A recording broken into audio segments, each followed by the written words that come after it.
So, good afternoon, all of you, and welcome to the session. So, what do you want to know regarding political science and international relations? क्या करना है? ये नीचे okay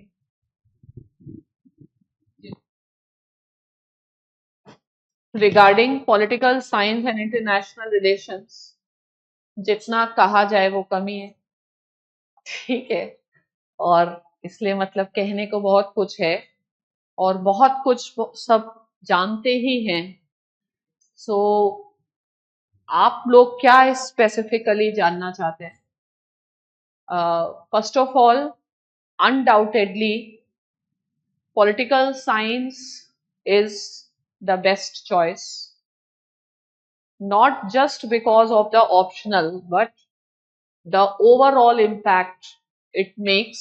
I say not just an overall impact in terms of paper 2, 4 and 3 or 1 but overall impact on the personality.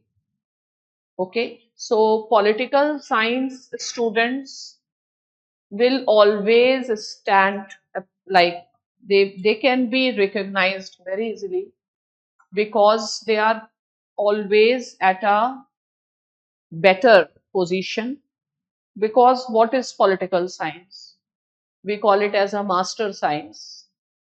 And just now I had taken a class on WTO, and students could realize that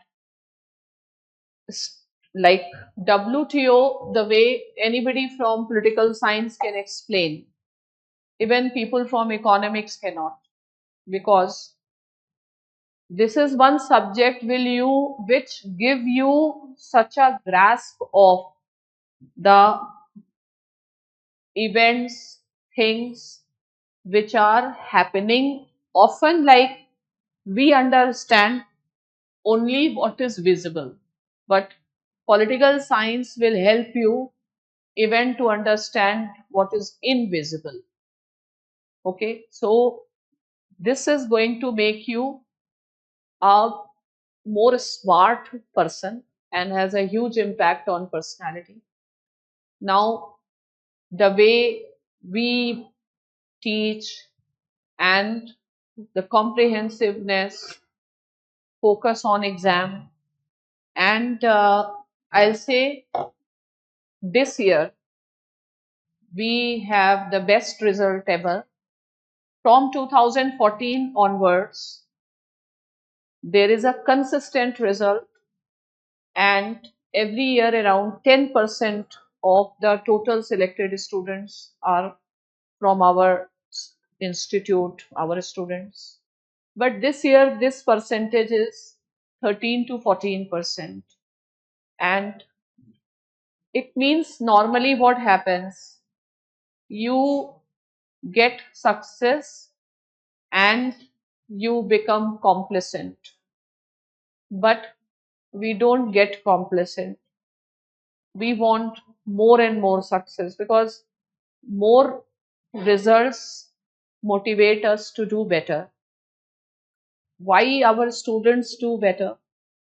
Because just now I was discussing, UPSC is a very dynamic exam and you have to continuously change and constantly evolve yourself. Okay, so every year it's not that we keep on repeating the same notes and all. Every year we keep on doing upgradation. And one thing I will tell is what worked for last year will not work. We will have to keep ahead. We will have to do something extra and something better. And that is why what happens in case of many optionals, they perform good once or twice because maybe the people feel that they have achieved and now nothing more is to be done. But I never feel like I always feel there is lot of scope for improvement each time. So this is my teaching and working philosophy. And political science is, I am telling you, it is not just about the civil services. It is going to be a life changing thing. And many of our students, number of times in the class, many we come to know that they don't even want to go for civil services. They want to explore various other career options also. So this subject gives you so much empowerment that beyond UPSC is also, because right now what do you see? Suddenly the interest in geopolitics has increased. Suddenly the interest in national issues and all increased. People are more informed. So I always try to teach that political science should help you in your overall development. So what will be the flow of the course, how we will do it, what is required, that Satya sir will tell. And if you have any specific question, please ask. I am here to answer those questions. You want to know something? You have decided with your optional, or you have yet to decide? Even if you have decided, still I believe you may not be knowing the importance of political science. Fine? Because you still have limited exposure into that. Okay? You may be just looking at political science through the lens of a good optional, or more than that, beneficial in other subjects. But I am telling you, it is more than that. Fine? And that experience you will have when you will start studying. And come to the class with an open mind. Don't like, we start from the base, we take you to the highest possible level. And the entire political science, if there is no competition outside, if there is a competition in the class itself, fine. So neither there is a competition in political science outside class, nor there is a competition between political science and any other optional. And with such type of results, we become all the more motivated to, just like you have your targets, we have our targets. And if the next year result is not better than this year's result, this year's result is so exceptional, it will not be motivating enough for us. So we'll try that we perform better. And this happens only when we get good students also. It's not that the entire thing is only we are doing miracles. It is a two-way thing. Without good students also, we will not be able to produce such type of results.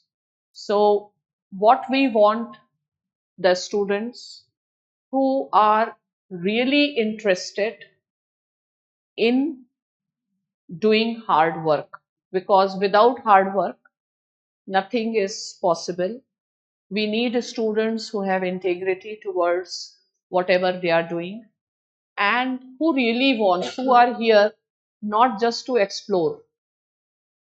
Fine. We want people who understand the value of their time, who want to do something, who are serious about it, and who want to really want to make the best use of time, because we want our students to make us proud. So this is what I have to tell. Now ask what you want to know. Yeah, Mike.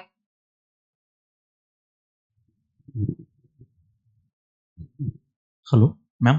Actually, I'm going to join the batch of evening from June 7. So I do have some 1 month time and all. So how best I can like 1 hour or 2 hour a day spend and what should I cover so that at the time of like June 7th, I'll be more comfortable in the class. So, first of all, get interested in contemporary developments.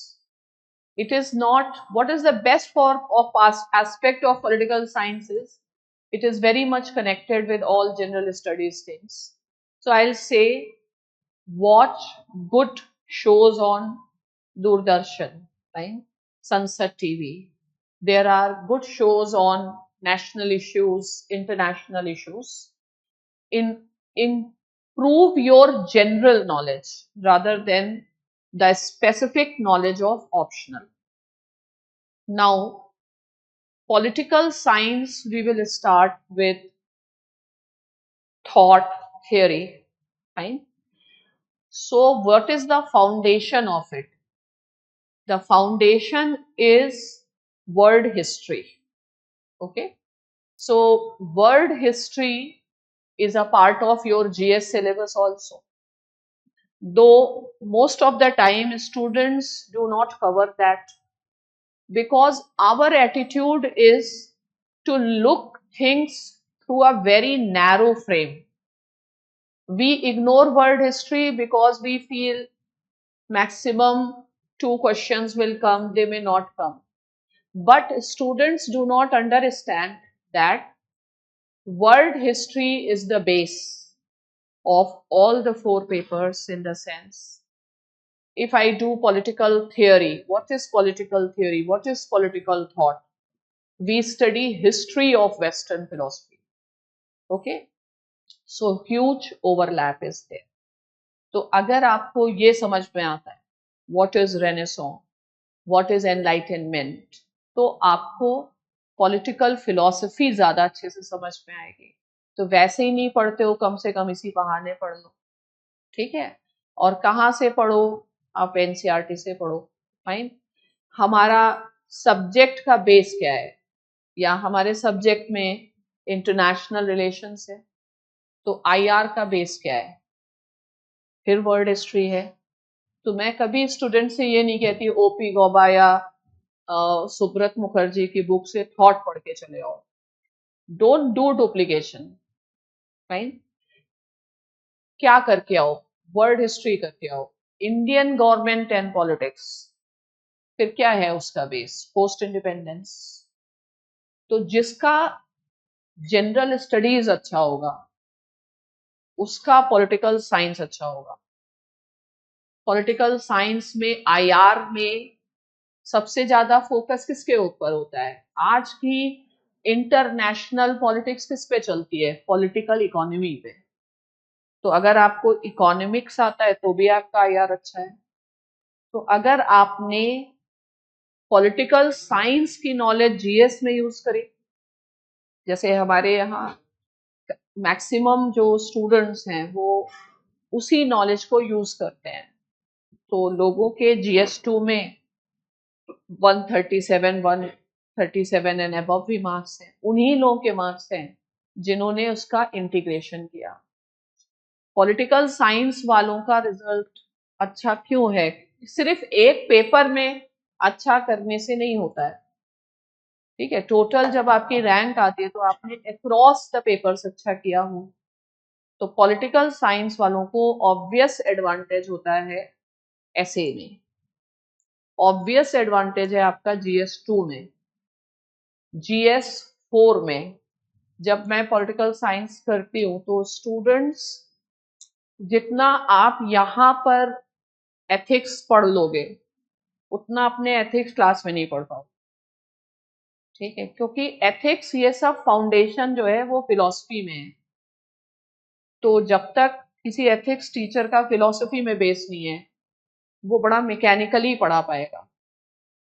तो एक strategy के साथ, और GS paper 1 से अगर geography हटा दी जाए और इंडियन आर्ट कल्चर ये सब हटा दिया जाए तो सब कुछ पॉलिटिकल साइंस में है. आप जिसको सोशल वाला इश्यूज पढ़ते हो कम्युनलिज्म पढ़ते हो, वुमेन मूवमेंट पढ़ते हो, वो सब हम इंडियन गवर्नमेंट एंड पॉलिटिक्स में पढ़ते हैं। पेपर 3 में आप इंटरनल सिक्योरिटी पढ़ते हो, चाहे वो टेररिज्म हो चाहे एक्सट्रीमिज्म हो। कुछ बहुत टेक्निकल एरियाज है, मान लीजिए साइबर सिक्योरिटी, सबके बहुत टेक्निकल थीम्स नहीं, लेकिन आंसर्स भी जो यूपीएससी में होते हैं वो कैसे होते हैं, they are based on understanding. तो हमेशा कुछ भी जब करते हैं तो पर्सपेक्टिव ब्रॉड रखिए। अगर आप जीएस अच्छे से कर रहे हैं, जीएस में कहीं भी कुछ भी अच्छे से करना है तो बहुत रूटीन ढंग से नहीं करना है, जो सारे लोग कर रहे हैं, जो घिसा पिटा तरीका है वो नहीं करना चाहिए। तो लोग लक्ष्मीकांत से स्टार्ट करते हैं, आप हिस्ट्री से स्टार्ट करो। ऐसा कहा जाता है पॉलिटिक्स और हिस्ट्री में रिलेशन कैसा है, फ्रूट और शूट का। ठीक है, तो if history is a root, politics is a shoot. If politics is a root, history is a fruit. तो इस तरीके से पहले उस चीज को मैकेनिकली समझो। आपका पेपर लक्ष्मीकांत पढ़ के नहीं आएगा, है ना। हमेशा अगर आपको कुछ स्पेशल करना है तो आपको, I always tell my student, वो करना ही नहीं जो सब करते हैं। आपको लीक से हट के करना है, डिफरेंट करना है। डिफरेंट आप नहीं करेंगे तो आप समझते हैं 11 लाख लोग हैं, 1000 सीट हैं, इतना आसान भी नहीं है और इतना मुश्किल भी नहीं है। अगर चीजें करने को समझ में आई कि डिमांड क्या है, हर स्टूडेंट जो आता है, मेजॉरिटी 1% तो नॉन सीरियस होते हैं, लेकिन मेजॉरिटी तो सीरियस होती है, मेजॉरिटी एफर्ट भी करती है, लेकिन एफर्ट का रिजल्ट आना चाहिए।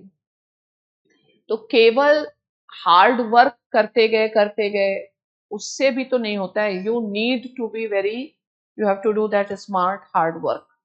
तो ये जो समय है इसमें अगर इसी बहाने आपका जीएस का, हिस्ट्री का भी प्रिपरेशन हो जाएगा, और यहाँ के लिए बेस आप पूछ रहे हो ना, बेस, तो पॉलिटिकल साइंस का जो बेस है वो हिस्ट्री में आता है। और पॉलिटिकल साइंस खुद क्या है, पॉलिटिकल साइंस का जो फर्स्ट पेपर है वो फिलॉसफी में है।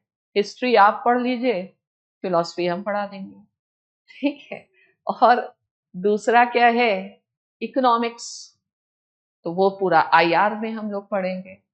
अभी तो I also teach world history, आप उसके वीडियोस भी हैं। तो जब मैं अभी वर्ल्ड हिस्ट्री के वीडियोस यूट्यूब पे भी हैं, आप देख सकते हैं, और उसमें I am teaching from the perspective जो पॉलिटिकल साइंस के स्टूडेंट्स के लिए ज्यादा है, इम्पोर्टेंट है। ठीक है, तो वो करें। और बताएं।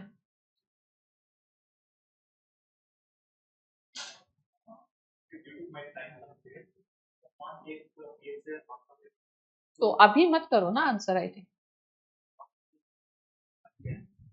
What? How can I improve like my PSR and answer writing? Don't do everything you can not do. पहले आप क्लास करें, one thing at a time करें। We don't want our students कि वो पैनिक करें। We never tell them to do unnecessary things. ठीक है, that you leave on us. हमेशा सबसे पहले है फाउंडेशन बनाइए, बेस बनाइए। पॉलिटिकल साइंस का आंसर भी केवल पॉलिटिकल साइंस नहीं, आपको केवल आंसर लिखने से नहीं होगा, you have to write answer better than others.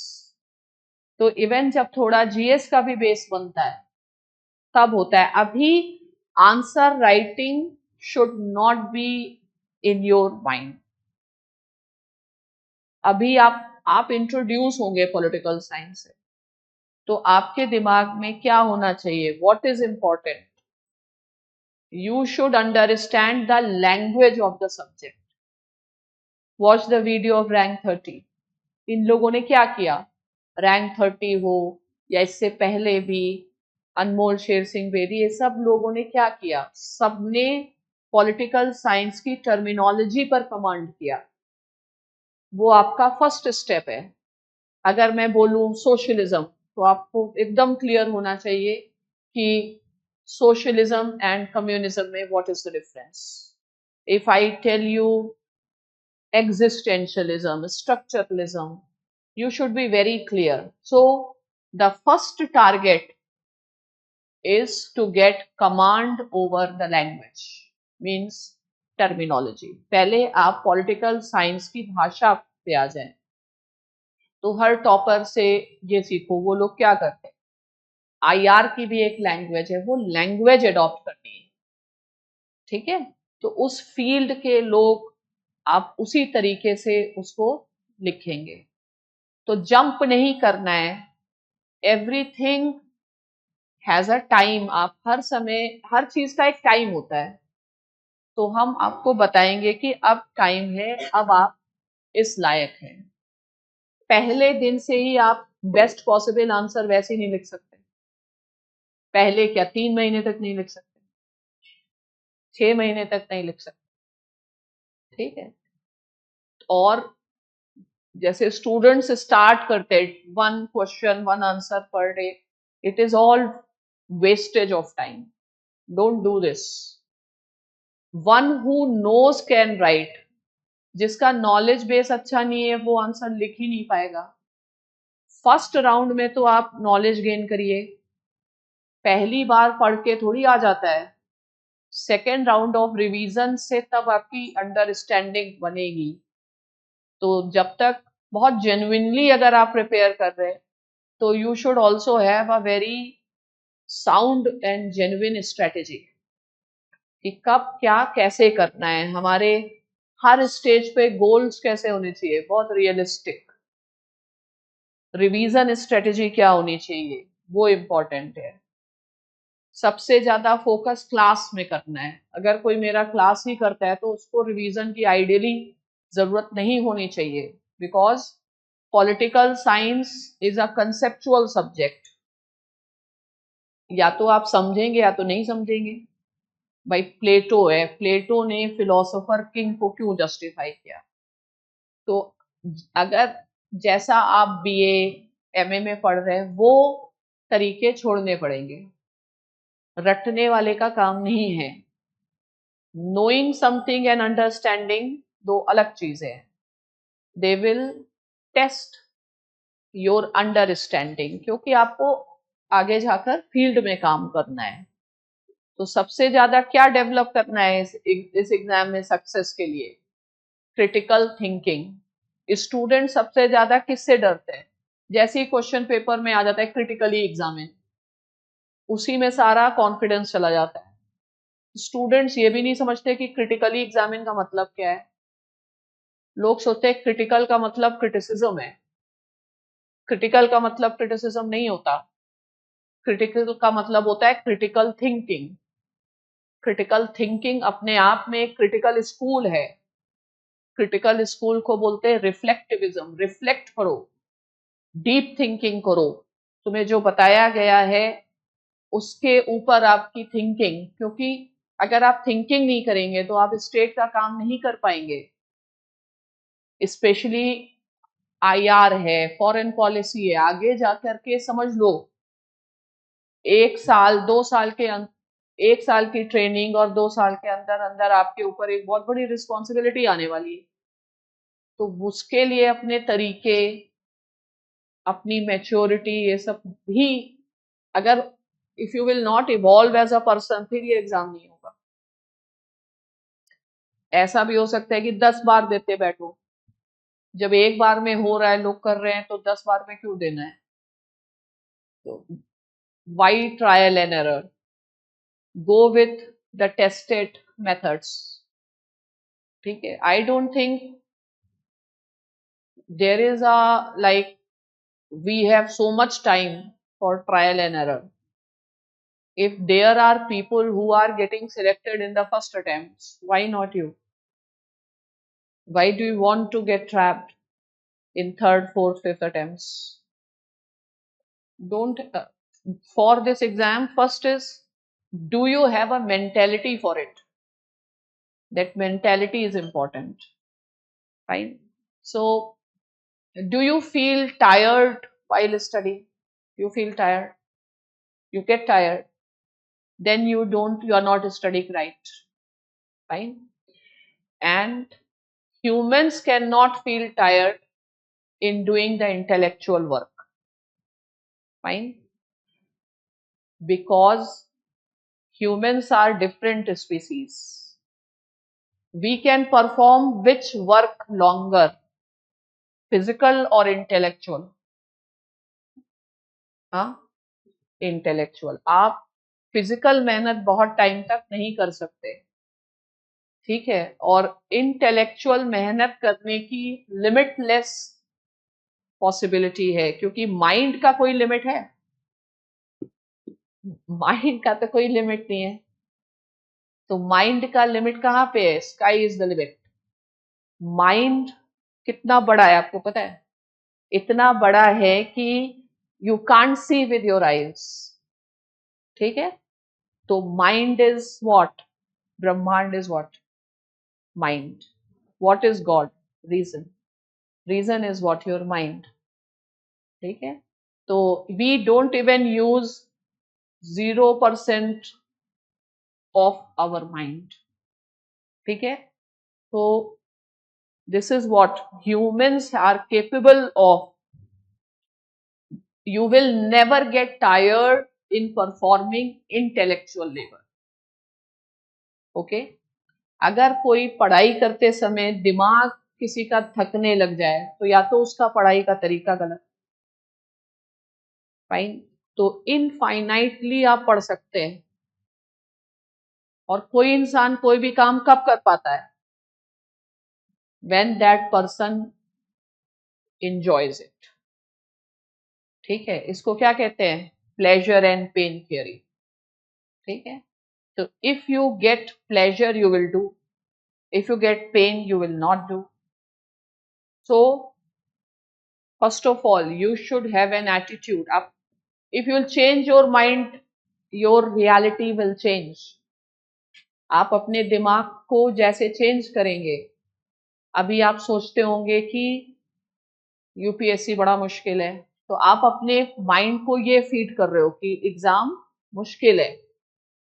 लेकिन यदि ये फीड करने लगो नहीं है मुश्किल, तो your mind will start guiding you in this way. अब हम ये सब बातें कहाँ से कर रहे हैं? कहाँ है ये बातें? यही तो है पॉलिटिकल फिलोसफी. ठीक है. तो when you will study political philosophy, आपको वही है लाइफ कैसे. लाइफ, जिसने लाइफ को कंट्रोल करना सीखा तो सब्जेक्ट तो कुछ भी नहीं है. Right. That's a part of it. तो that I can tell. Then वही है कि आपको सबसे पहले अपने अंदर कॉन्फिडेंस होना चाहिए. I can do it and I like to do it. Next है, UPSC preparation can not be easy. तो नहीं होगा. No big thing is easy. Fine. तो you should not get frightened with the difficulties. What is your attitude to deal with the difficult things? अगर कोई कठिन चीजों से भागता है फिर उसका नहीं होगा. तो बहुत सारे रीजंस भी सोचो. केवल पढ़ाई करने से नहीं होता. अगर आप, क्योंकि ये वाला एकेडमिक वाला एग्जाम नहीं, it is a personality exam. whatever you study, what you do with that, are you imbibing even a percentage of this information in development of your personality or not? So ultimately this is the decisive factor in your exam. हम डरा रहे क्या? नहीं डरा. क्योंकि maximum बच्चे आते हैं तो उन्हें पता ही नहीं होता है करना क्या है, कैसे करना है, कितना करना है, क्या नहीं करना है, और पढ़ना कैसे है. तो पढ़ाई को आपको एंजॉय करना ही है, और कोई रीजन नहीं है कि कोई पढ़ाई को एंजॉय ना करे. ठीक है. तो जब आप ये सब आइडियाज अपने आप ही, आप पॉलिटिकल साइंस पढ़ोगे, आपको कभी डिप्रेशन नहीं हो सकता. आपको किसी मोटिवेशनल गुरु की जरूरत नहीं पड़ेगी, क्योंकि गुरु के गुरु है यहाँ पे. सोक्रेटिस है, प्लेटो है. इनसे और किससे ज्ञान लेना है? ठीक है. चलें और कुछ? Yes. Ma'am, I have a query. When someone has completed the syllabus and going for test series and he is giving 2026 attempt, and someone who is completing the foundation batch now and going for the exam, so how does a fresher compete in that case? Fresher can compete much better. Yes, I just want to know what is your take on that so that it can be helpful for the freshers. I believe more you are fresh, more your energy. You have more energy, you have more motivation. When you study something for the first time, that person has more intellectual curiosity. Fine. So the best attempt is first attempt, and it does not matter. Every person is unique. Whether you are preparing for 2 years, you are preparing for 1 year, you are preparing for 6 months. Different people have different capabilities and they perform differently. So stop thinking कि किसी ने पहले पढ़ा है और वो कोई कुछ नहीं है, क्योंकि यूपीएससी सब बराबर कर देता है। यही मैंने कहा, एग्जाम का नेचर इतना डायनेमिक है और सिलेबस इतना ज्यादा है कि आपको पिछले साल का कुछ नहीं याद आने वाला, आप फिर वहीं पे आ जाते हो। कहीं ना कहीं that levelling process is there and you can not think about others कि वो किस स्टेज में है, क्योंकि हमें हर नेक्स्ट पर्सन के बारे में कुछ नहीं पता है। हमें जो पता है सिर्फ अपने बारे में पता है कि हम कहाँ पे हैं। ठीक है, तो you only work on your self कि how I will be able to compete। कोई फर्क नहीं पड़ता है, आप फिर भूल जाते हो फिर स्टार्ट करते हो। ठीक है, तो इन चीजों से फर्क नहीं पड़ता और हम जिसको जान ही नहीं सकते, I can not think about others, what is their strategy, what is their strength, weaknesses। अब नेक्स्ट केवल इससे ही रिजल्ट का चेंज नहीं आएगा कि किसी ने 2 बार रिवीजन किया है। चेंज ये भी तो आएगा उसका पढ़ने का तरीका क्या था, उसको समझने का तरीका क्या था। ठीक है, तो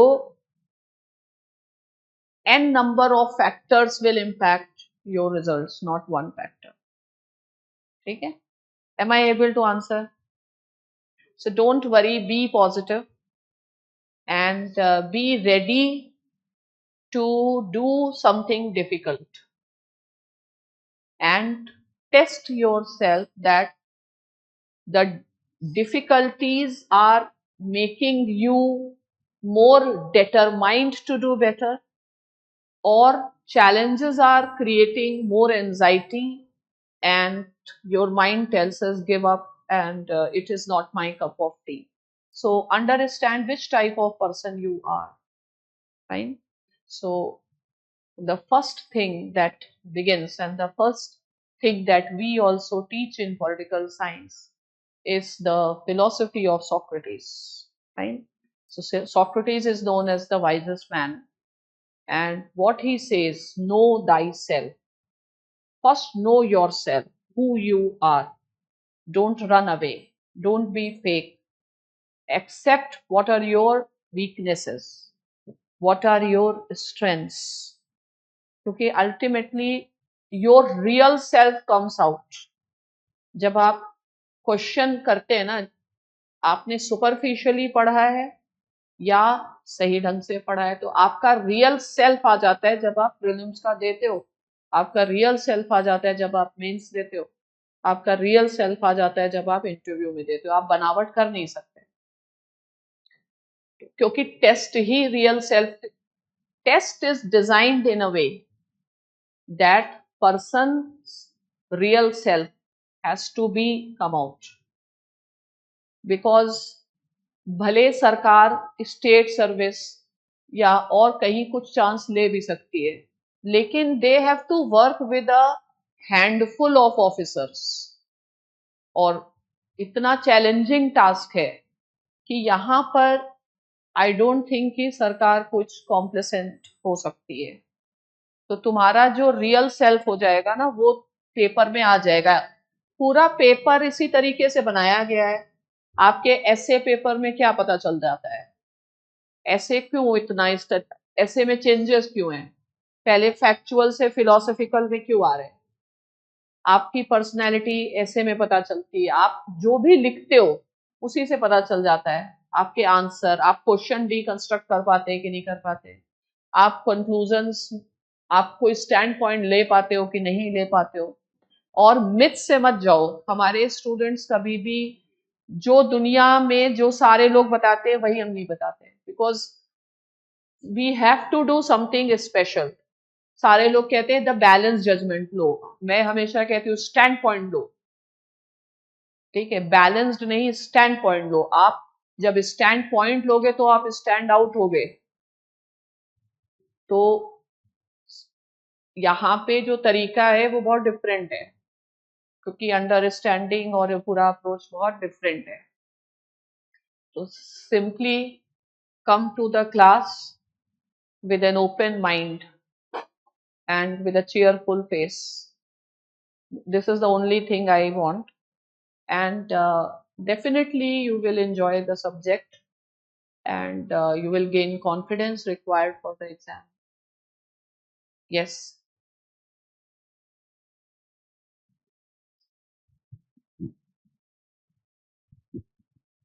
Good afternoon, ma'am. Ma'am, actually, my question is that if you were there in our place, how would you tackle for 1 year? Means if you have that much knowledge, that's why we want to know that how we would. First, I will get some good guide, fine, who has some experience, because in the age of competition, I'll not go for trial and error, and I will understand the value of my time. And so I will first go for somebody who is a reliable guide, but at the same time, I will also be analyzing how much that works for me or not. But of course, I'll do guidance. The next thing is I will understand what the exam is. I'll keep on questioning, am I understanding it or not, what I am doing? And the best way to understand is go through the syllabus, give time, map the questions, what type of questions. I will give first week to analyze the trends, and I will do very micro analysis. What is expected, what the trend is changing. Just because everybody is studying current affairs magazine, does it, do I really need to do? Does it really require? Fine. And I will see where is my strength. I am good at what? What should be my strategy? How am I going to exercise? And for me, I always believed that the golden rule of success is keep it simple. Less resources, standard resources. Take this fear out of that you are. I have seen students collecting information, but they are unable to do the use of that information. So I will first of all keep myself light. I'll not have lot many books in my room. I will have, I select, be selective, that is very important. Read Hindu, one paper properly. Next is keep it simple, basic books for general studies, and consistency is the key. How intelligent you are or how good you are as a student may not work. How fast you grasp may not work. But how consistent and hardworking you are. The students who may be top, they may be toppers in university, they may not be doing good here. Fine. And again, how are you going to handle the pressure? Because there will be pressure.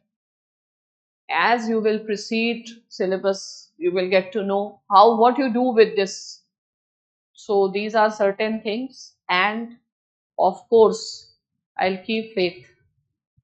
I'll keep faith that if I am working, definitely be positive. That attitude is very important, because no one can give guarantee, but your faith, how you explain to your mind, आप अपने mind को क्या क्या feed करते हैं, ये सब चीजें बहुत मैटर करती हैं. शायद पता नहीं, have you understood what I mean to say. तो कीप इट सिंपल. जब तक एक किताब मेरी खत्म नहीं होती है, I will not switch. I will not switch. What happens, you read a book, after 2-3 pages or chapters, you start facing difficulty, you stop that, you start something. I'll not do that. I'll not get distracted. Because जैसे आप पढ़ते हो ना, तो जैसे से knowledge ज़्यादा होती जाती है, तो फिर नॉलेज का मैनेजमेंट मुश्किल हो जाता है माइंड में, तो हम फिर दूसरी बुक्स को शिफ्ट करते हैं. तो नॉर्मली हम जो जो करते हैं, जो आइडियली करेक्ट चीज़ें नहीं हैं, आपको उससे निजात पाना है.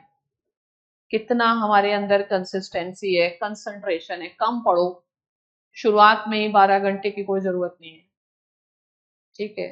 लेकिन जितना पढ़ रहे हैं उससे क्या आउटकम निकल रहा है वो इम्पोर्टेंट. और अल्टीमेटली गोल्डन रूल है, खुद को धोखा ना दो.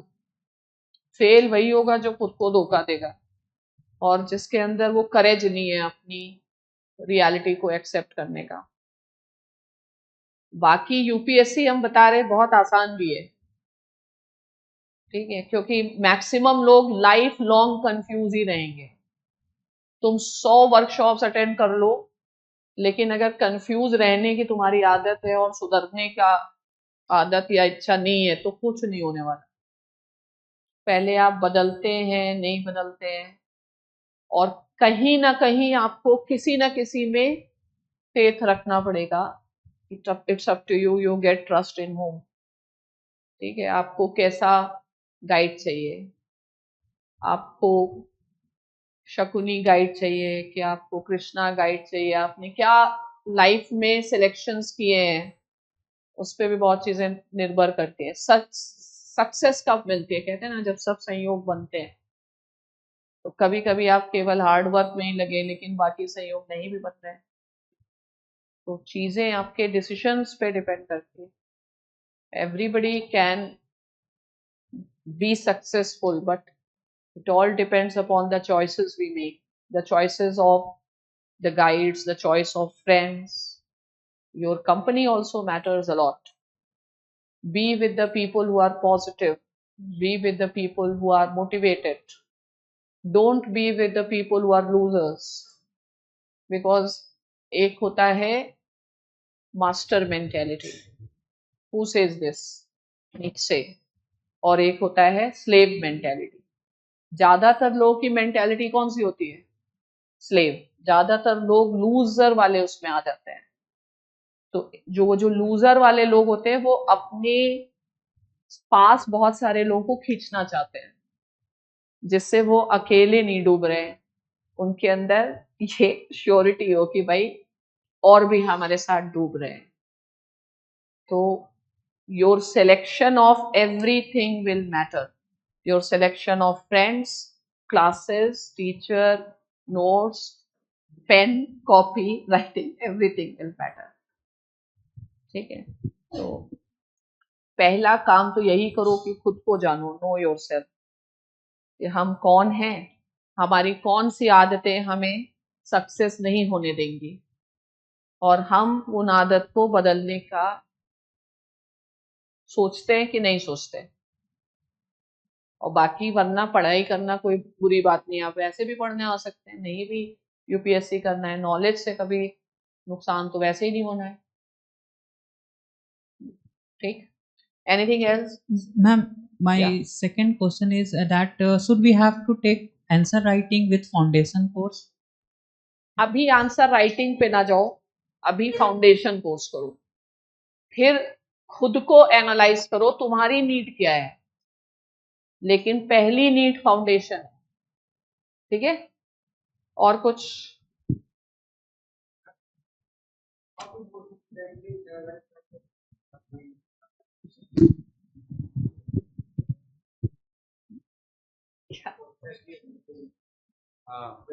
to constantly analyze myself that I'm going in right path or not. You are doing right or not.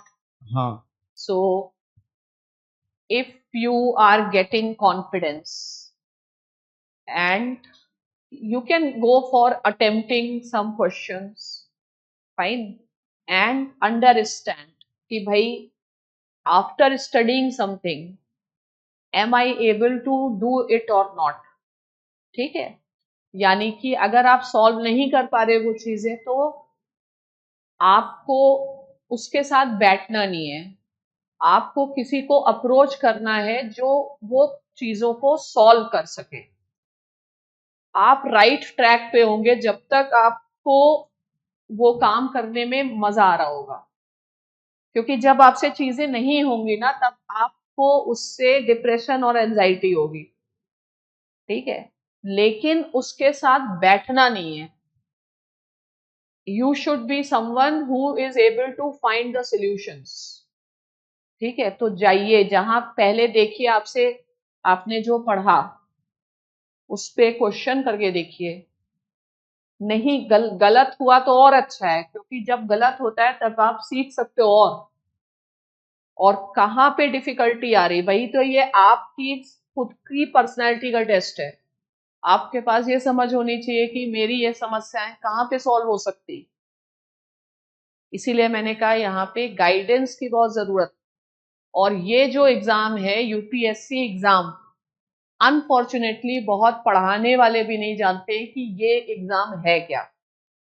ठीक है, ना पढ़ने वाले जानते हैं ना पढ़ाने वाले जानते हैं. ओके, तो ये एग्जाम आईआईटी एग्जाम नहीं. ठीक है, ये अगर आपने आईआईटी क्रैक कर लिया तो ये कर लेंगे ऐसा नहीं, और आईआईटी नहीं कर पाए तो ये नहीं कर पाएंगे ऐसा भी नहीं. ठीक है, क्योंकि ये एग्जाम ही अलग है, क्योंकि ये काम अलग है. यहाँ पे कौन सा इंसान चाहिए, वो इंसान नहीं चाहिए जिसके पास सिर्फ क्वांटिटेटिव या एक स्पेसिफिक स्किल्स हो. Multi dimensional personality is needed. ठीक है, और सबसे इंपॉर्टेंट क्या, one who has social intelligence. तो इसीलिए इसकी जो पढ़ाई है ना कमरे में बंद करके नहीं होती. कमरे में बंद कब होना है, एग्जाम से पहले हुई है, पूरा साल भर थोड़ी होना है. और अगर हमारी प्रिपरेशन स्ट्रेटेजी सस्टेनेबल नहीं है तो हम ज्यादा दिन चला ही नहीं पाएंगे. तो सस्टेनेबल स्ट्रेटेजी होनी चाहिए. आपको मतलब you have to be a wise person, आपको एक समझदार इंसान होना चाहिए.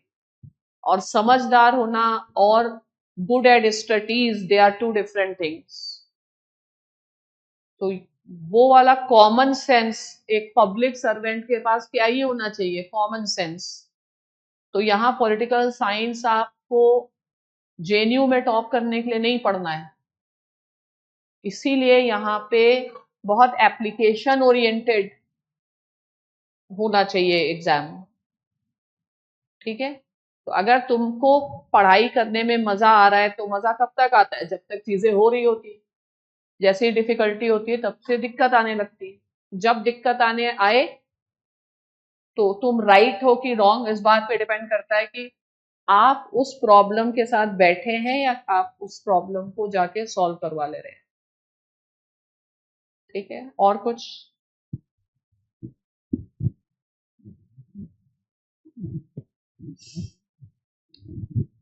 Good afternoon ma'am. या गुड आफ्टरनून. मैम मेरा क्वेश्चन ये है कि जैसे कि आपने पहले बताया कि हम लोग कंसिस्टेंट नहीं रह पाते हैं जब भी पढ़ाई करते हैं. एक बुक को पढ़ते हैं, फिर 2-3 चैप्टर पढ़ने के बाद हम आगे पूरा बुक कंप्लीट नहीं कर पाते. इसका कारण ये है कि हम पिछला रिकॉल नहीं कर पाते हैं, फर्स्ट सेकंड चैप्टर जो पढ़ा होता है, और इसीलिए हम डिमोटिवेट हो जाते हैं. तो मेरा क्वेश्चन ये है कि हमारे जो पीएसआई आ रहा है उस सब्जेक्ट के लिए, ऑप्शनल के लिए हमारी रिवीजन स्ट्रेटेजी कैसा होना चाहिए जिससे हम लॉन्ग टर्म रिकॉल रख सके जो भी पढ़ा हुआ है पूरे साल भर. मेंटल रिवीजन करना है. मेरे पढ़ाने के बाद कॉपी खोलनी नहीं. ठीक है, क्योंकि जरूरत नहीं. क्यों नहीं जरूरत है? क्योंकि ये सब्जेक्ट ही रटने वाला नहीं, यहाँ ये थोड़ी रटना है कि कौन सा मिनरल किस जगह मिल रहा है, यहाँ पे आर्ग्यूमेंट समझना है। Why democracy is good, why deliberative democracy is better than representative democracy. तो कई बच्चे ऐसे सोच के आते हैं कि क्लास में आएंगे बस नोट्स लिखेंगे चले जाएंगे। उल्टा ये सोच के आना चाहिए कि क्लास में समझ जाएंगे और कभी रिवीजन नहीं करेंगे, क्योंकि इस सब्जेक्ट में रिवीजन का कुछ है नहीं। मैक्सिमम रिवीजन क्या करना होगा, आपके कुछ फैक्ट्स होंगे, भाई ये थिंकर है, इसकी ये बुक है, और वो वाला रटने वाला काम कब करना है? प्रीलिम्स और मेंस के बीच। आपको ये समझना है यूएस चाइना रिलेशंस ऐसे क्यों हैं, और अगर आप थियोरिटिकली उस सब्जेक्ट को पढ़ रहे हो तो आप ये भी बता सकते हो कि आगे क्या होना चाहिए, पीछे क्या होना चाहिए। तो पॉलिटिकल साइंस सबसे बढ़िया है, सेम डे रिवाइज करो। लेक्चर होने के बाद चलते फिरते ऐसे दिमाग कभी रुकना नहीं चाहिए, सोचते रहो आज क्या पढ़ा हमने, आज के पूरे लेक्चर का एसेंस क्या था। मैं क्लास में बच्चों को कहती हूँ एक वर्ड में आंसर दो, एक लाइन में दो, एक वर्ड में दो। बॉटम लाइन क्या है, टू द पॉइंट क्या है, 100 बात की एक बात क्या है। पूरा जो हम लोग जब मेंस के लिए प्रिपेयर करते हैं, आई कंपेल स्टूडेंट्स टू थिंक, पूरे आंसर को अगर हमें एक ही लाइन में लिखना है तो क्या लिखते? एक लाइन में नहीं, एक ही वर्ड में लिखना है। वो तो कहते हैं कि 100 वर्ड्स में लिखो, हम तो कहते हैं एक वर्ड में लिख के बताओ। एक वर्ड ऐसा बताओ जो बिल्कुल सारी चीजें एक्सप्लेन करते हैं, ठीक है? तो don't worry, it is like never approach anything from position of fear और अंडर कॉन्फिडेंस, ठीक है? तो जितने हमारे कॉम्पिटिटर्स एक्सटर्नल हमें नहीं परेशान करते हैं, उससे ज्यादा हम खुद को परेशान करते हैं, ओके? और कॉन्फिडेंस की कमी, तो इसीलिए कहा जाता है the biggest barrier is which person can not cross is which that person himself builds. तो कोई कोई कुछ बैरियर नहीं है, लेकिन आपके अंदर वो कॉन्फिडेंस होना चाहिए, कुछ करने की इच्छा होनी चाहिए। मतलब आइडियली क्या होना चाहिए, कौन बन सकता है? वैसे तो अपने सिलेबस में है, लेकिन अदरवाइज आई विल रिकमेंड कि आप मैकियावेली की प्रिंस पढ़ लीजिए, ठीक है? तो मैकियावेली ने किंग शब्द यूज नहीं किया, मैकियावेली ने प्रिंस शब्द यूज किया। अब किंग और प्रिंस में डिफरेंस क्या है? जो किंग है वो यूथ है। यूथ का मतलब ये नहीं होता एज, ठीक है? यूथ का मतलब होता है एटीट्यूड। तो एक यूथ के अंदर क्या एटीट्यूड होता है? एक यूथ को देखकर क्या लगता है? That person is full of energy, that person has optimism. तुम्हारी आंख में क्या होना चाहिए? चमक होनी चाहिए, ऐसा दिखना चाहिए कि ये इंसान कुछ करना चाहता है, ठीक है? वो पर्सनैलिटी होनी चाहिए। तुम सामने वाला इंसान जब तुम्हें देखे तो उसको कॉन्फिडेंस फील होना चाहिए। जब तुम अपने अंदर कॉन्फिडेंट होगे, तुम्हें यह समझना होगा कि दुनिया में ऐसा कोई इंसान नहीं जो सब कुछ पढ़ ले, या ऐसा कोई इंसान नहीं जो हर चीज में बेस्ट हो जाएगा। तो दूसरों से कभी भी किसी और की पर्सनैलिटी अपने ऊपर हावी नहीं होना है। अगर कोई किसी चीज में अच्छा है तो हम भी किसी चीज में अच्छे हैं, ओके? तो अपने अंदर कॉन्फिडेंस लाना, यही सब की है। यहाँ पे कितना आप किताबें पढ़ेंगे उससे कोई फर्क नहीं पड़ने वाला। खुद भी तो सोचो, 10 मार्क्स के क्वेश्चन, 20 मार्क्स के क्वेश्चन क्यों पूछ रहे हैं? इसलिए पूछ रहे हैं कि क्या आप किसी भी चीज का टू द पॉइंट समझते कि नहीं? ठीक है, तो लंबे आंसर लिखना आसान है क्योंकि आलतू फालतू लिख दो, लेकिन ये लिखना मुश्किल है क्योंकि इसमें बिल्कुल कितना आपका लॉजिकल ब्रेन कितना शार्प है, कितना लॉजिकली आपने अपने दिमाग को शार्प किया है, वो सब दिख जाता है तुरंत। इसीलिए मैं तो यही प्रैक्टिस करती हूँ, एक लाइन में आंसर दो, और लोग देने लगते हैं जब सोचते हैं। फिर चीज क्या है कि हैबिट हैबिट डालना, पढ़ाई की हैबिट डालना तरीके से, कम कम अपने अभी when you are starting a preparation at initial stages, keep targets less. ठीक है, पहले ही दिन एकदम आइडियल नहीं, 2 घंटा करंट अफेयर भी पढ़ लेंगे, 4 जीएस पढ़ लेंगे, ऐसे नहीं। शुरुआत में बस इतना ही टारगेट रखो, 4 ही पन्ने पड़ेंगे। ठीक है, तो जब हमारा छोटे छोटे टारगेट्स फुलफिल होते हैं तो हमको आगे करने का मोटिवेशन बनता है। साइकोलॉजिकल गेम है, जैसे वॉर एक साइकोलॉजिकल गेम है, वैसे ये एग्जाम भी साइकोलॉजिकल है। इतना मैं बता सकती हूँ अपने एक्सपीरियंस से, केवल हार्ड वर्क से कुछ नहीं होता। And a good student, good somebody good in academics doesn't mean that person will clear, because ये एग्जाम वो है ही नहीं। तो सारे लोग प्रिंस खरीदो और पढ़ो। Understand that youthfulness. ठीक है, आर यू यूथफुलनेस क्या होता है? Do you have intellectual curiosity? Are you curious? Do you have capacity to take risk? Youth में क्या क्या, मान लो तुम्हारे पास यूथ पर ही ऐसे आ जाए, लिख लोगे? अगर यूथ पे ऐसे आए तो सब घिसा पिटा लिखेंगे, लेकिन कोई ढंग से लिखे तो सीधे मैकियावेली के प्रिंस से लिखे, तो आपका क्लास ही अलग रहेगा। You will be appearing, but उसके लिए नॉलेज तो हो। लोग ऐसे पढ़ाने लगते हैं बिना फिलॉसफी पढ़े, कैसे पढ़ा लोगे जब तुम्हें खुद नहीं पता? ठीक है, तो you have to write in a very different way, in a very impactful manner.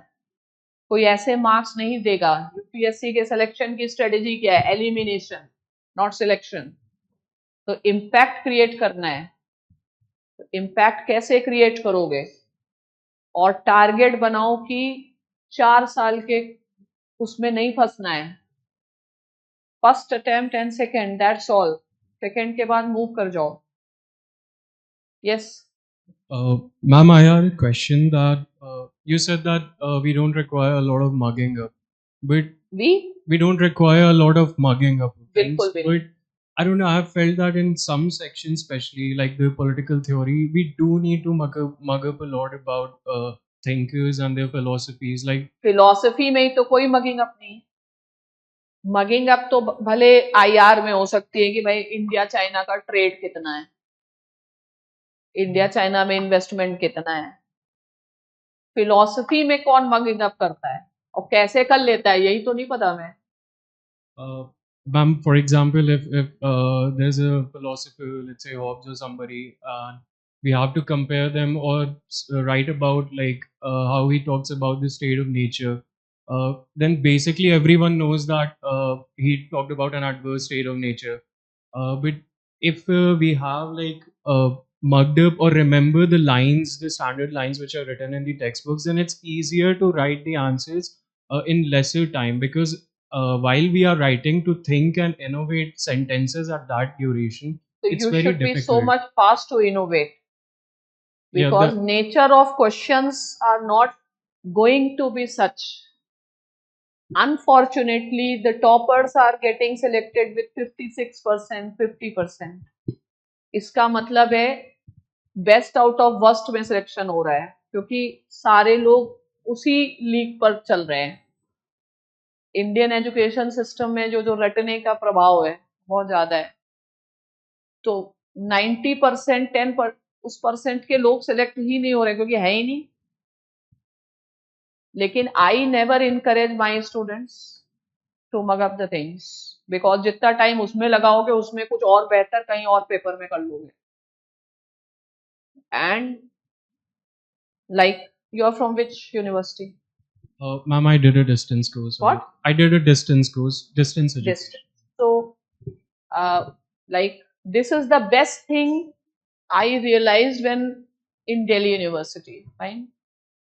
So our teachers never encouraged to write word by word and all these things, and that is why हमारे ही class में ऐसे लोग थे जो word by word लिख रहे हैं लेकिन उनको मार्क्स नहीं आए. This is the best thing I will appreciate about Delhi university.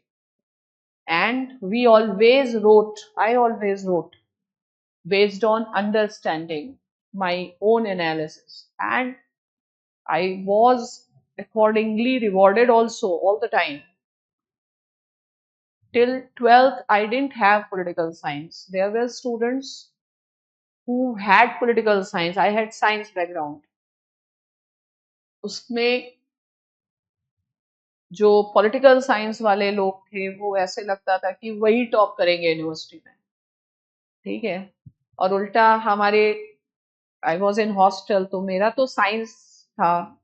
एक दो बार टीचर ने मेरे एलजी को भी बुलाया कि इनका लगता नहीं, she is not able to adept, ये कुछ अलग है. तो हम लोगों ने जब ऐसे भी फेल हो जाएंगे चलो वापस ही जाएंगे, एक्सपेरिमेंट करके जाते हैं.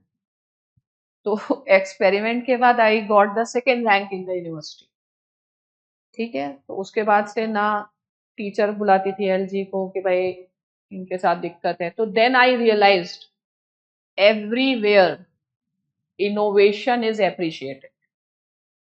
अगर आप लीक से हट के काम कर रहे हैं तो वो चीज एप्रिशिएट होती है. तो इसलिए मैं I always tell my students never listen to toppers, because don't make anybody as a benchmark. That is an unnecessarily, we are trying to become someone else which we are not. Rather you should be giving your own best. कोई ऐसा parameter नहीं है. अच्छे लोग 10 तरीके के हो सकते हैं.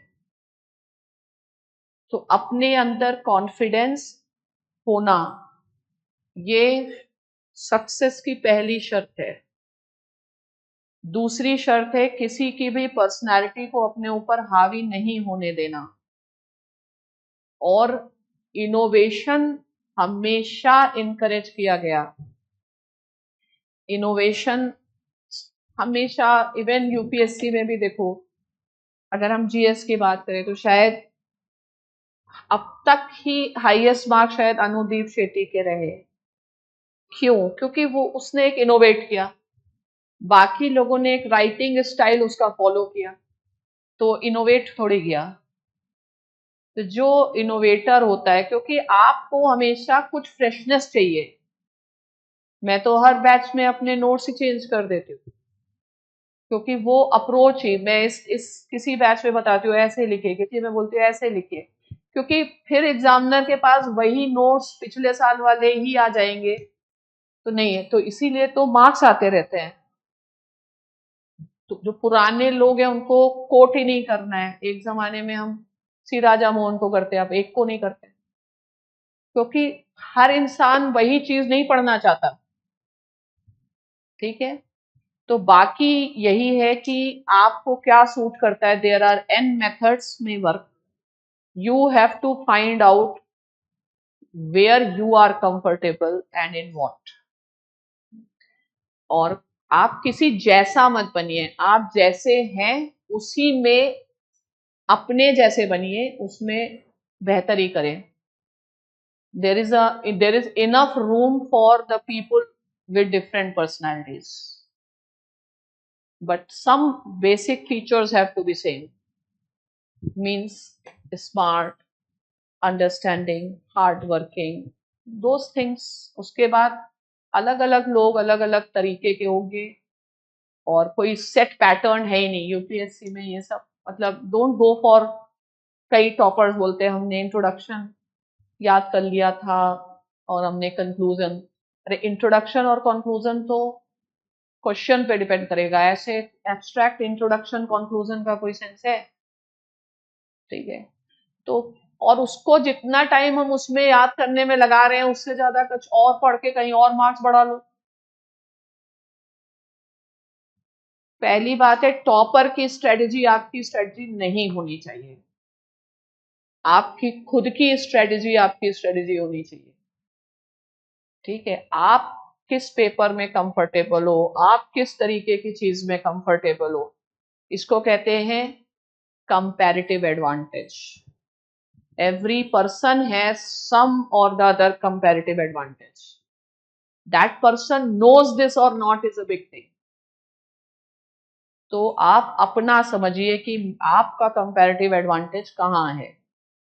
सबसे पहले तो किसी को बड़ा मानो नहीं,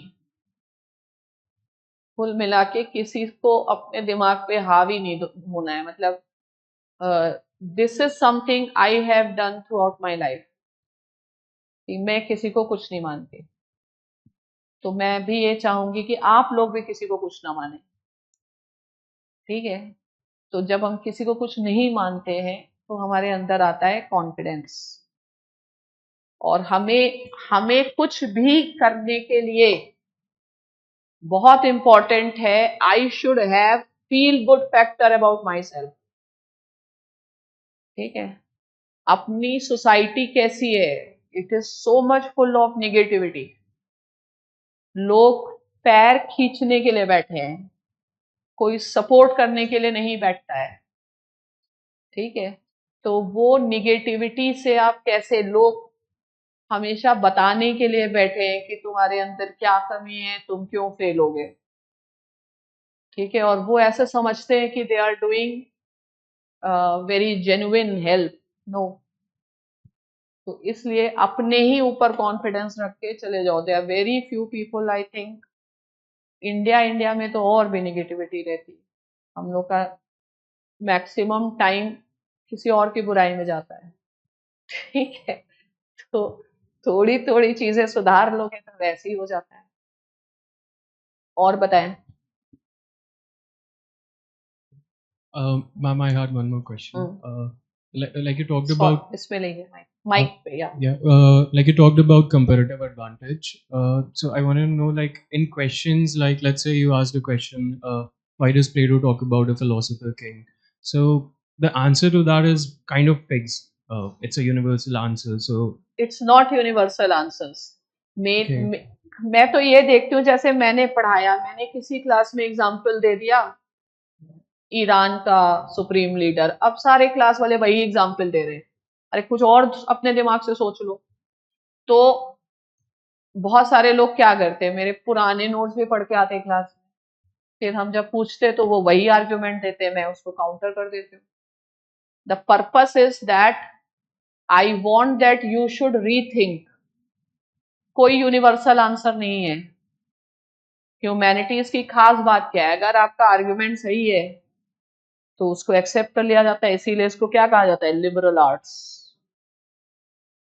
तो यूनिवर्सल आंसर घिसे पिटे आंसर नहीं। प्लेटो के साथ आप कितना इनोवेशन कर सकते हैं, कहाँ कहाँ पे कर सकते हैं, यही आपका इंटेलिजेंस है। तो कई लोग कहेंगे आप इस क्लास में उसकी बड़ाई कर रहे थे, उस क्लास में बुराई कर रहे हैं। तो मेन चीज होता है कि I do mental exercise with the students. I never accept what you will tell. ठीक है, even if you are right, I will not accept, because I want you to think beyond what you are thinking. और इस exercise के बिना दिमाग नहीं develop होता है। मेरा पूरा फोकस क्लास में इसी पे होता है।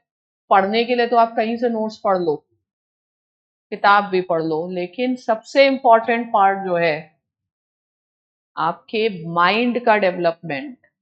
और माइंड का डेवलपमेंट के लिए nothing is better then philosophy and mathematics.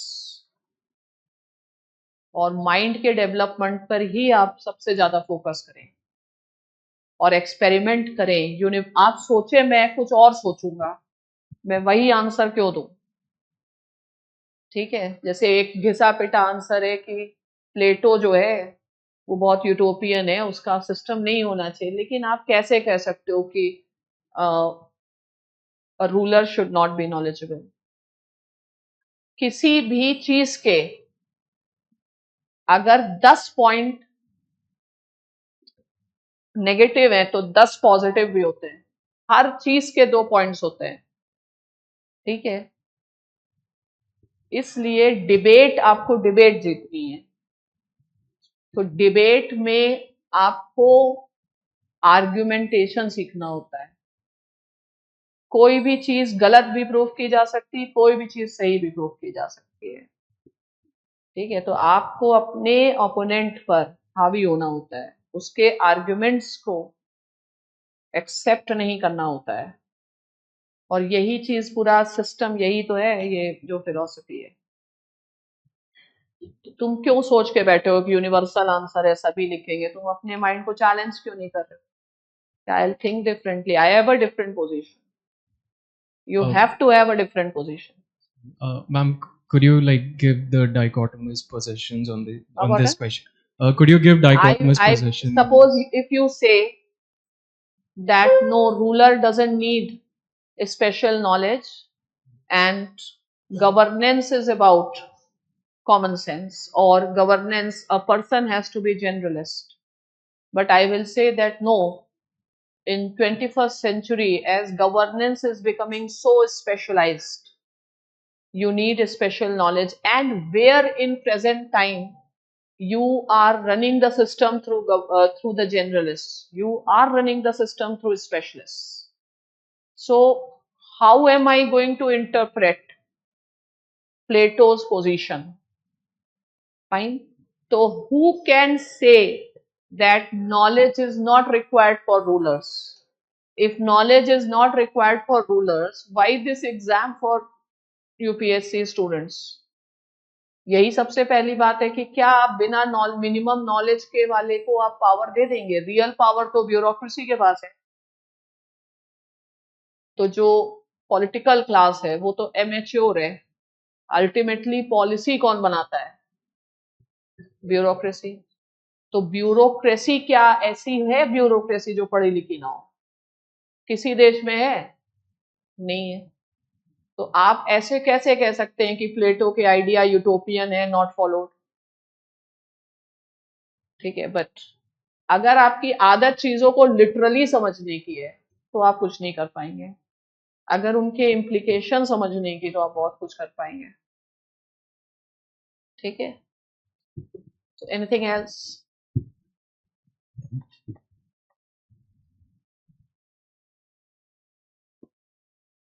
थक गए? मैं ये बता सकती हूँ कि लाइफ में जो अगर तुम सबसे बढ़िया काम करोगे वो पॉलिटिकल साइंस पढ़ने का करोगे, वो भी यहाँ। और ये बात तुम रियलाइज कर लोगे, भले यूपीएससी हो या नहीं हो। ठीक है, क्योंकि ये बात रियलाइज बहुत लोगों ने कर लिया। मुझे ऐसे लगता है कि मेरी लाइफ में अगर कोई बेस्ट चीज थी वो ये थी कि मैंने पॉल साइंस पढ़ी। ठीक है, और ये भी एक कोइंसिडेंस है क्योंकि actually I took admission in BSc in Lucknow university. I am from UP. अब लकीली और अनलकीली उसी साल मंडल कमीशन अनाउंस हुआ था, तो सारे कॉलेजेस वॉलेजेस सब डिसरप्ट हो गए। तो फिर हम इधर घूमने आ गए, सम रिलेटिव, तो हमने कहा दिल्ली बढ़िया चीज, यहीं रुक जाते हैं। ठीक है, और अब एडमिशन किसी में नहीं मिल रहा था, 2 जगह मिला। एक जगह मिला मेरे को आईटी कॉलेज हिस्ट्री में, फिर वहाँ हॉस्टल नहीं मिल रहा था। तो अब घर वालों की शर्त थी कि बिना हॉस्टल दिल्ली में रखेंगे नहीं, तो फिर दौलत राम कॉलेज में हॉस्टल मिल गया।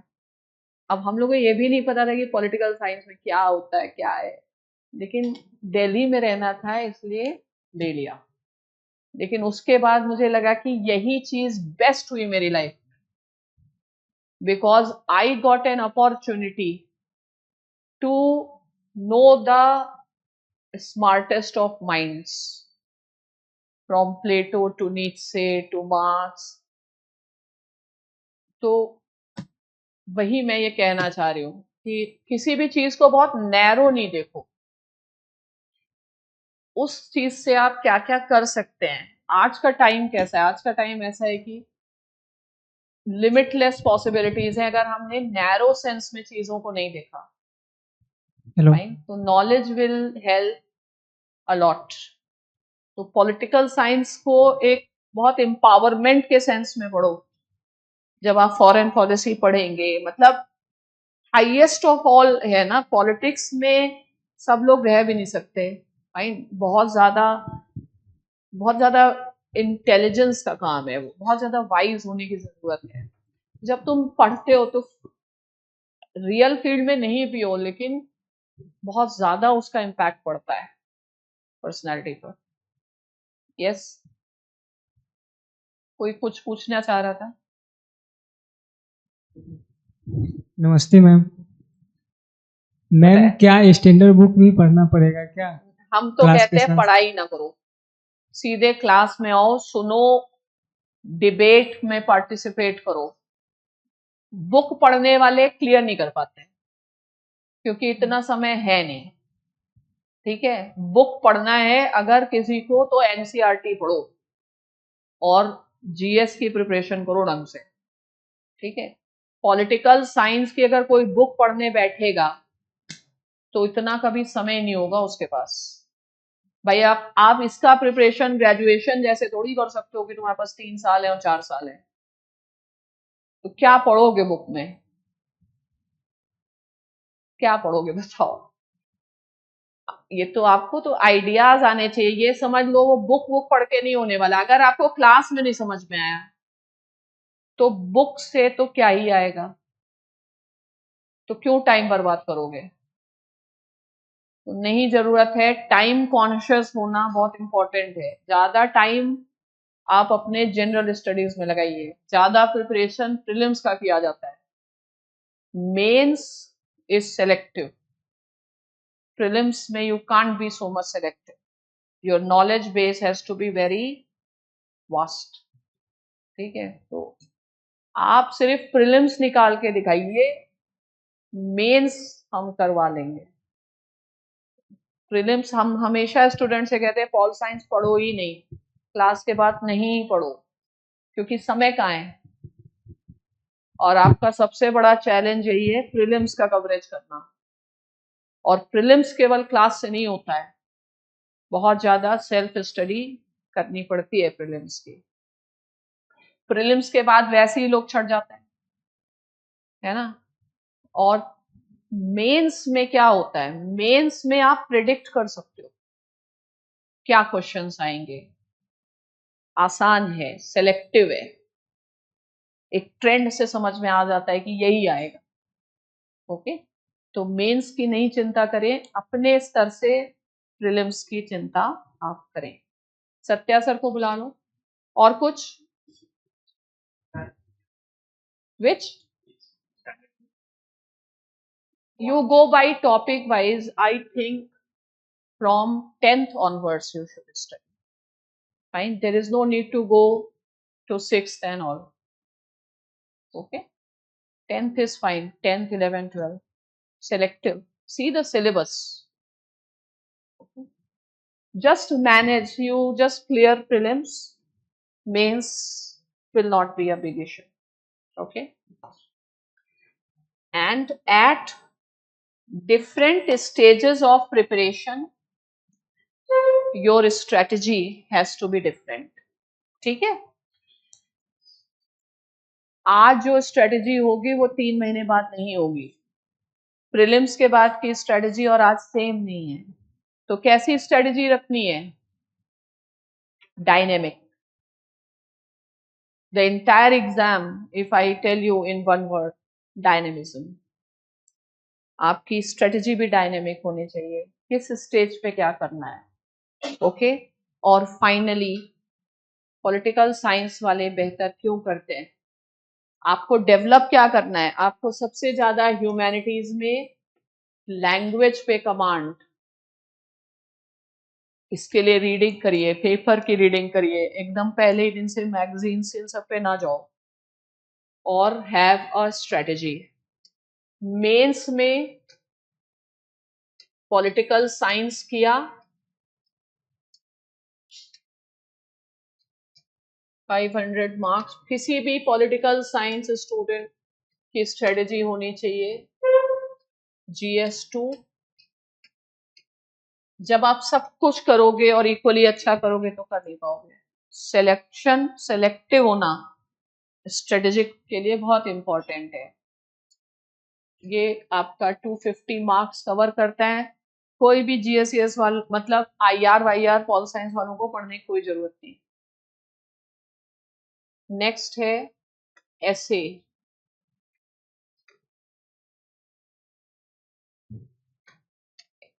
To 250 marks.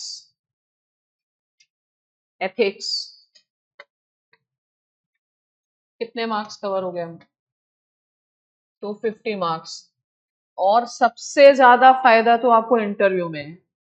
इंटरव्यू में अब सबसे ज्यादा पूछा ही जाता है इंटरनेशनल इश्यूज, ठीक है।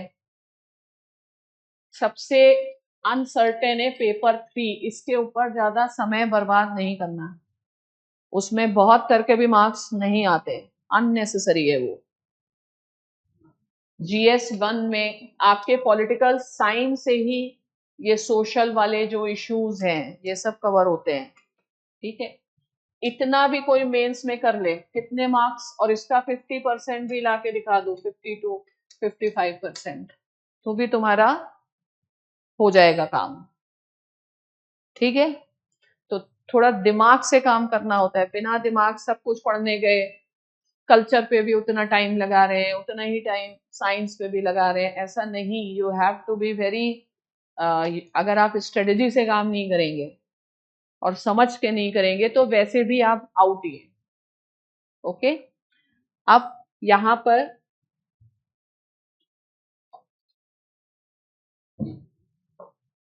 आई टेक, और पॉलिटिकल साइंस वालों के लिए मैं हमेशा कहती हूँ कि जो जैसे लोग नॉर्मल जनरल स्टडीज करते हैं मत करो। GS is not a big deal, कोई रॉकेट साइंस नहीं है, वैसे करना ही नहीं चाहिए।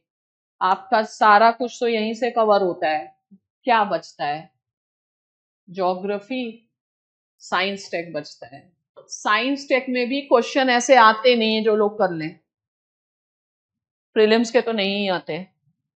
तो कहाँ पे कितना टाइम और पैसा इन्वेस्ट करना है इसकी समझ होनी चाहिए। आप इन दोनों पोर्शन में ये भी समझ लो, एलिमिनेट कर दो, इसका भी बहुत अच्छा पढ़ोगे, आप 50% से ज्यादा क्वेश्चन नहीं कर पाओगे, ओके। इसलिए पहली चीज यहाँ पे I take political science, I take ऐसे, आप उसके बारे में ये बता देंगे GS2। और मेरा नया नया शौक है वर्ल्ड हिस्ट्री का बिकॉज मुझे रियलाइज हुआ कि बच्चे उसको समझते नहीं है, उसका इम्पोर्टेंस नहीं समझते, ना पढ़ाने वाले ना पढ़ने वाले, ठीक है। तो दिस वी डू, और इतना काफी है आपके अच्छे सिलेक्शन के लिए। And it is very important that आप जहां भी पढ़ें the teacher should be involve and should be passionate.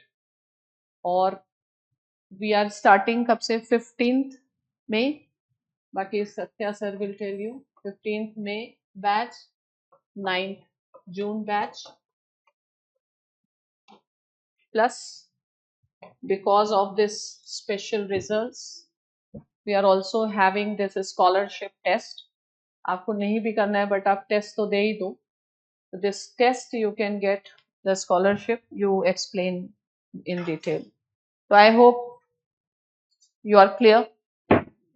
और ये जो टेस्ट है, इस टेस्ट में केवल ऐसे नहीं है NCERT और objective test, we want also want to see आपकी सब्जेक्टिव वाली कैपेबिलिटी, ठीक है। इनको ये जरा स्कैन और ये वाला बता दो, चलें? ठीक है, चलो, थैंक यू। नहीं अपने। So good afternoon all of you। Ma'am ने explain किया PSIR how the course we are going to conduct। You have the syllabus in your hand, PSIR, okay। Now I'll explain you how the classes are going to happen। So in this syllabus, we have 4 sections: 1A, 1B, 2A and 2B, right? So whether you are taking admission in the 15th May batch, the timing for that is 11 a.m. to 1:30 p.m. or the 9th June batch from 5 p.m. to 7:30 p.m. The course duration is going to be roughly 9 months. We'll try to finish in 9 months. Okay, उतना time लग जाता है. If somebody is finishing before, उससे plus भी लग सकता है, but 9 months तो लगेगी. Okay, so have your expectations right with the course. यदि 5-6 महीने में कोर्स खत्म होगा तो रिजल्ट्स भी 5-6 महीने वाले ही आए. Okay, so if you have 130 plus results, it is because of that. So again I am emphasizing on this, 9 months लगेंगे इसमें. तो यदि आपको if you have any other expectation, then you can come accordingly, right? There will be 6 classes in 1 week. 4 will be of Shubhra Ranjan ma'am and 2 classes I will take. The syllabus that I cover is the IGP section and comparative politics. So basically 1B, you have the syllabus in your hand. 1B, from Indian nationalism to social movement, and then comparative politics, part of 2A. Okay, that is 2A में topic number 1, 2, 3, 4. In 2A, topic number 1, 2, 3, 4 I take, and 1B completely. Rest will be taken by Shubhrama. Okay, so 6 days per week classes will happen. However, we request you that keep that time slot free even for the 7th day, because sometimes the class can be 7 days also, especially when we are approaching the end of the syllabus, to finish it on time, right? The mode of the lecture is going to be, sorry, any doubt? The mode of the lecture, those who will be joining here in the offline, this will be the classroom wherein you will be sitting. The topic will be explained. If you have any doubt, you can raise your hand. The mic will reach you and you can ask the question. Those who are going to subscribe online, after the class there will be a doubt session. So typically there will be 3 doubt sessions per week. That means we have 6 classes. So typically 3 doubt sessions per week we have it. This particular course is having lectures. That means the test series, some people were talking about the answer writing, that is a separate program that you can think of joining only after you have a good base in the subject. So maybe after 2 months, 3 months, whenever you think of. So here we are having the lectures. The topics will be explained to you and then dictation of the notes would be given. So maybe throughout the course there will be not more than 3 to 4 PDFs, or the handouts will give, mostly will dictate in the class that you will write, because we have found that mostly students are more comfortable with the notes that they write in the class, because somehow it gets adjusted to their muscle memory. So most of the notes will be in the dictation format. Somebody was asking ki kya beyond the classes you'll be requiring books and all. You will not have that kind of space actually. और first attempt में तो बिल्कुल time नहीं मिलेगा कि आप notes के beyond जाएं, right? And if at all you have to go for the books other than the class notes, then why you are paying to us, right? So we are making things easier for you. हम भी कोई ऐसा नहीं है कि we were born with all this knowledge. We are also collecting the knowledge given in 10 books, making things easier for you, giving you in the notes format. If even after that, if you are going for reading books and all, then you will be suffering with a problem that is called as information overload. क्योंकि ultimately आपको 3 page में ही answer लिखना है. प्लेटो पे आप चाहे 10 page भी लिख पाए, but UPSC ask you for 3 or the maximum 4 page of answer. So it is not suggested as such. Again, if you want to go, you can go for that at your own risk. Okay, and then notes will be given, जो मैंने बताया. Other than this, with respect to structure of the course, I think I have explained. Any doubt that you have? This particular test is on 10th of May, 10 a.m. So those who want to give this test, you can scan this particular code, and then you can give the test, so that if you want to avail any kind of scholarship. ठीक है, PSIR से कोई specific doubt you have? कोई doubt नहीं है? Anybody who is still in a dilemma कि PSIR या फिर any other optional subject to take? Done? कोई डाउट नहीं है? ठीक है, थैंक यू।